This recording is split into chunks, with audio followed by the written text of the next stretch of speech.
Et si la plus grande tromperie de toute ta vie n'était pas celle des autres, mais celle que tu entretiens chaque jour face au miroir, tu te convaincs quotidiennement que tout va bien, que ta foi est intacte et que tu te corrigeras plus tard. Mais au fond de toi, tu sais très bien que tu vis dans une illusion confortable qui te détruit doucement. Nous avons tous appris à perfectionner l'art du masque social et de la justification permanente. Souvent avec orgueil. L'essentiel est d'avoir le cœur propre, tout en négligeant sciemment nos prières et nos obligations élémentaires envers Allah. C'est le premier mensonge spirituel, celui qui engourdit la conscience et ferme la porte du repentir.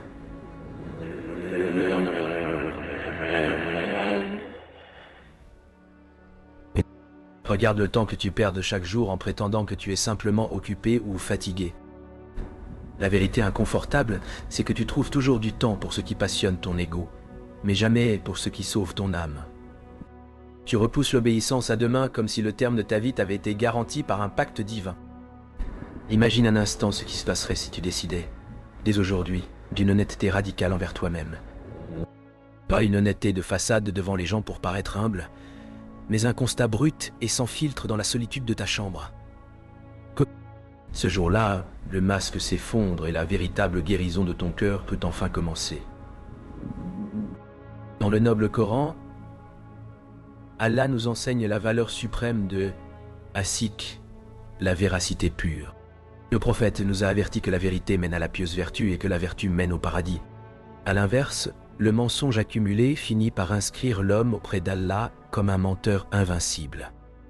Réfléchis un instant au statut que tu es en train d'écrire là-haut. Maintenir un mensonge au quotidien demande une énergie monstrueuse qui épuise ton esprit et bloque tes invocations. Tu dois continuellement inventer des prétextes pour justifier tes faiblesses, tes fréquentations douteuses ou tes revenus ambigus. Lorsque tu arrêtes de mentir, un poids gigantesque quitte ta poitrine et laisse place à la sakina, cette sérénité divine inestimable. Allah connaît déjà les secrets les plus enfouis de ton poitrine et les murmures de ton âme. Rien ne lui est caché, ni tes rechutes nocturnes, ni tes intentions déplacées, ni tes faux semblants. Alors pourquoi continuer à jouer un rôle devant le Créateur de l'univers, alors qu'il n'attend de toi qu'un aveu sincère pour te pardonner? Le mensonge à soi-même est le terreau le plus fertile pour la croissance de l'hypocrisie spirituelle. On finit par aimer l'image du croyant dévoué qu'on renvoie sur les réseaux ou devant la communauté, tout en devenant un étranger complet par rapport au Coran dès que la porte de notre chambre se referme.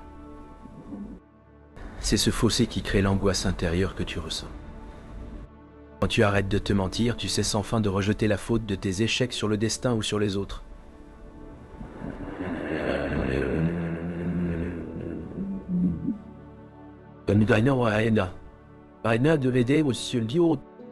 Tu reconnais que si ta foi baisse, c'est parce que tu nourris ton esprit de trivialité.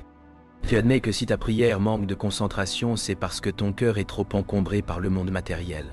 Pense à la puissance d'une repentance qui naît d'une vérité absolue. Pas un simple mot répété par habitude sur la langue, mais des larmes versées parce qu'on a regardé ses fautes en face sans chercher d'excuses. C'est exactement cette sincérité, sans concession, qui transforme les mauvaises actions en bonnes actions par la grâce d'Allah. Si tu arrêtais de te mentir sur ta consommation numérique et tes dépendances secrètes, combien d'heures regagnerais-tu chaque semaine? Tu réaliserais soudainement que tu n'as jamais manqué de temps pour apprendre ta religion, mais que tu as simplement donné la priorité à la distraction éphémère de ton ego. La véritable force d'un musulman ne réside pas dans la prétention d'être parfait, mais dans le courage d'être authentique face à Allah. Les compagnons du prophète, eux, craignaient l'hypocrisie pour eux-mêmes plus que tout au monde, tandis que le négligent d'aujourd'hui se croit déjà assuré du salut sans avoir fourni d'efforts réels. Imagine la clarté mentale qui s'installe quand tes paroles, tes actes et tes pensées secrètes s'alignent enfin avec ta foi. Tu n'as plus besoin de vérifier qui te regarde ou de craindre qu'on découvre qui tu es vraiment. Tu vis uniquement pour le regard de celui qui ne meurt jamais. Arrêter de mentir, c'est aussi arrêter de minimiser les petits péchés en se disant que d'autres font pire. Le poison reste du poison, quelle que soit la taille de la goutte que tu avales. C'est la répétition des fautes légères avec une attitude insouciante qui finit par sceller un cœur autrefois sensible. Hors de tes relations amicales et amoureuses avec les yeux de la vérité, combien de personnes fréquentes-tu uniquement par solitude, par intérêt, alors qu'elles t'éloignent activement d'Allah? L'honnêteté envers soi-même exige parfois de faire des choix douloureux et de couper des liens qui empoisonnent notre cheminement.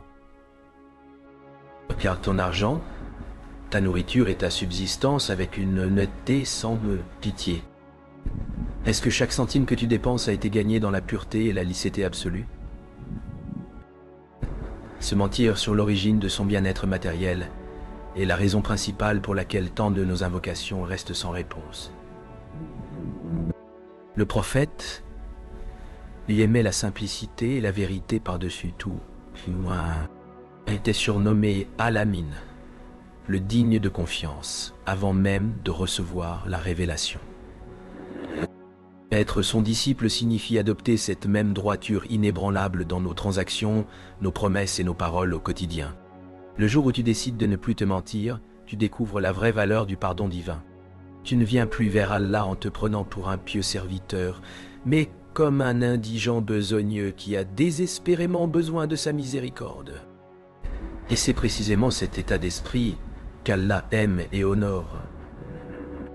Un objectif spirituel à un moment donné, on te montant avec l'excuse du je ne suis pas prêt. La vérité est que personne n'est jamais parfaitement prêt.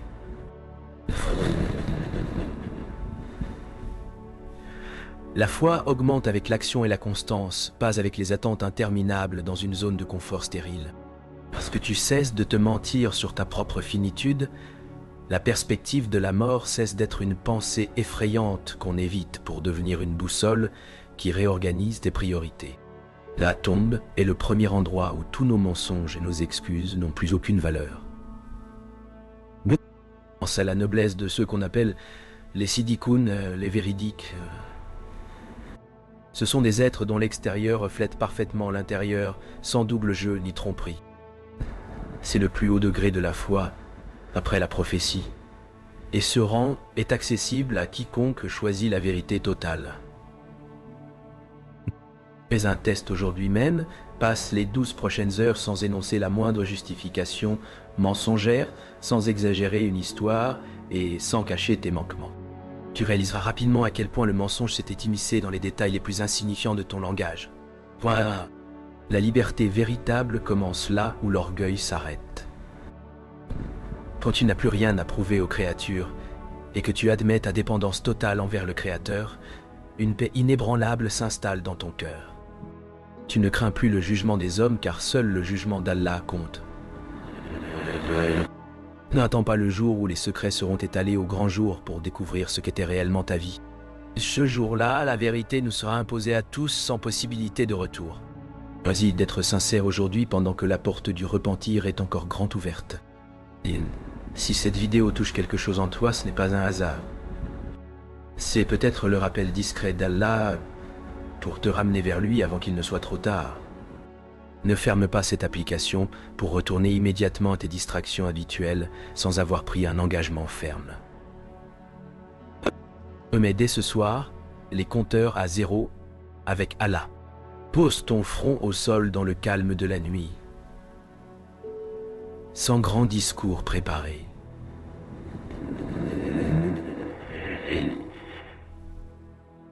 Ainsi simplement la vérité sur tes luttes, tes péchés et ta fatigue.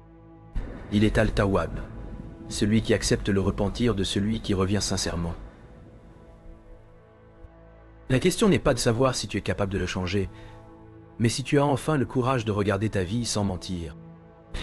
Quel est le tout premier mensonge que tu dois supprimer de ta vie aujourd'hui même? Écris-le pour sceller cet engagement envers toi-même et partage ce rappel à une personne qui a besoin d'entendre cette vérité.